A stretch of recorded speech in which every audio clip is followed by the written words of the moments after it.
proposal into General Motors for the basic impact car, which became the EV1. They never heard of us. We never heard anything from them.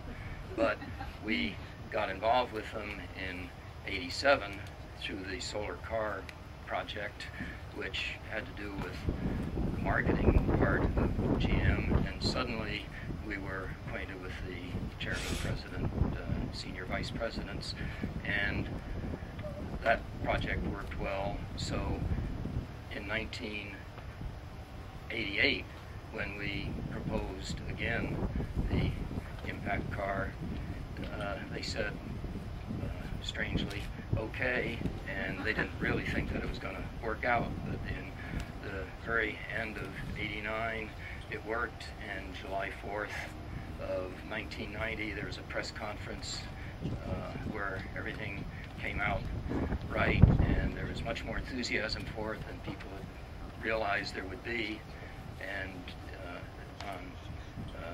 in April, Roger Smith decided they would commercialize this, actually go into production of it, and later that summer, California State got the regulations going to help feed the whole field and commit to getting 10% of the vehicles made to be zero pollution types in another 5 years or so.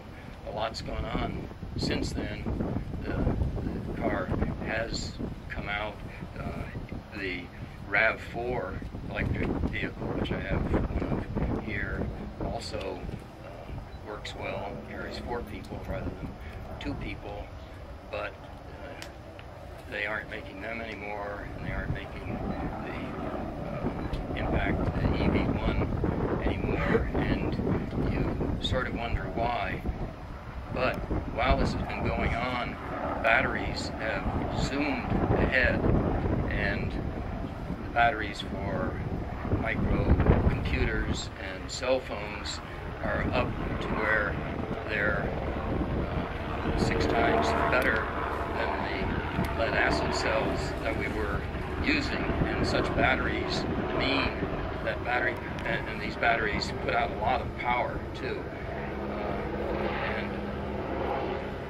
It just means that battery-powered cars are going to be part of our future.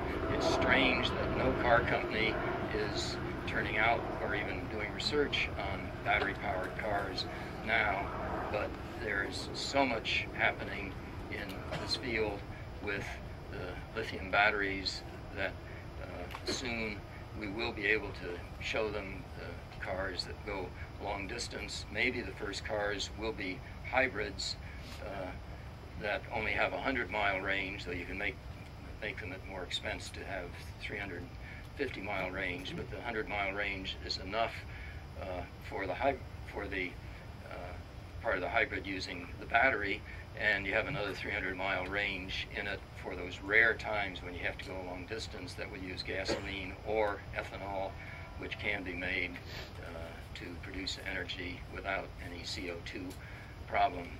So this is sort of a wake for the old impact EV1, but really it's a time for rejoicing because the technology makes it inevitable that there will be lots of electric cars in the future, battery powered, and the need for this becomes greater all the time because the United States reached its peak production of fossil fuel, oil for cars, in about 1970. It's been going down since, and the world is probably going to reach its peak in the end of this decade or during the coming decade, and prices of fuel are really going to go up, and people are going to find wonderful things you can do with the electric cars of the future, and it's all because of the EV1.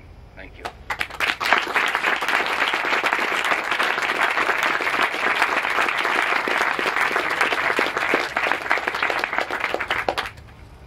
There's a woman who has made her way into many of your lives as a friend, make you feel like a member of the family because you owned an EV1 car. So, Chelsea Sexton.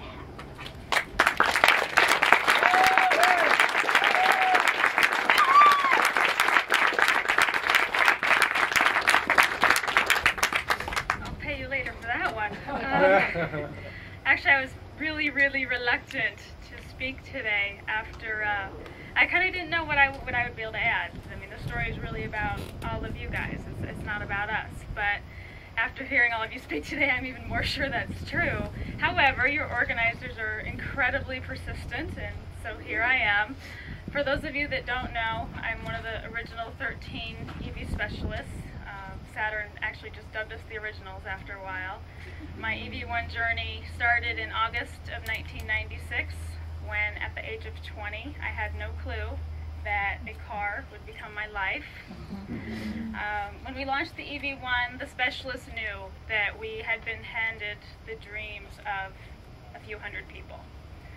Between the people that designed the car and built the car and fought in various ways to make this car happen.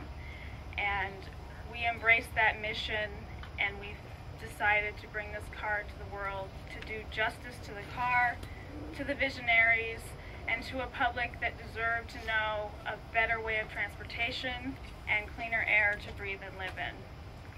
Along the way, I met my husband Bob, who many of you know is a very beloved EV1 technician. And I had my son Christopher, who as a baby slept in the EV1s as they were up on the lift with Bob working on them underneath. Pardon me if any of you found baby smell in your car when you got it back. And attended so many EV1 events that he actually kind of became the unofficial mascot. So, you know, truly what started as a car really did become my life. I had a lot of adventures in my EV1 journey. I mean, I worked with a lot of you, and I inherited a lot of you when various specialists left. And there's another original specialist, Tiffany O'Day, and her husband that she met on the program, who will tell you her story. I talked to thousands more that, you know, wanted to get cars and couldn't get cars. I sat on my own waiting list for a couple of years and never got a car. I tried to lease assume a car after I left GM and was told, no, I'm sorry, you can't put a charger in your apartment complex, so you can't have one. Never mind that I had up to 12 while I worked for them and managed to support them on public chargers. So I know truly how a lot of you guys feel. You know, people used to ask me, why do you do